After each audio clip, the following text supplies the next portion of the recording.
এলাকায় যে কয়দিন আসো সেই খুচরা টাকা কটা ভাঙ্গিস, ফল ফ্রুট কিনা খাইস। এখন তাহলে ই করি, তুই জানি কয়টা পাবি? তোকে সবাই আমি টা বাড়াই বুড়াই দিতেছি 1000 করে। বন্ধু স্টপ, শোন তুই আমার বন্ধু মানুষ, টাকা কয়টা পামু দেওয়া লাগবো না। তোর কাকাই যে বিষয়গুলো আনছে ওখানতে আমার লাগে একটা ব্যবস্থা হইব নি।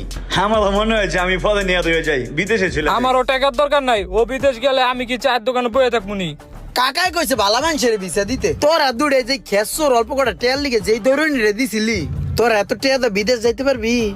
বন্ধু ওই কথা মনে করে আর কষ্ট দিস না, থাক তোর টাকা পয়সা যা লাগে আমি আমিও দিব, আমিও।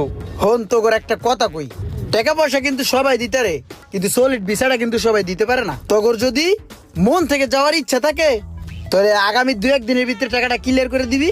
আগামী সপ্তাহে আমার লগে যাবে, একসাথে আমরা বুরুজ খলিফার 40 তলায় থাকবো, মজা করবো মন বই বুঝিস নাই? তাহলে হাত মিলা থাক, তাহলে টাকা ম্যানেজ কর।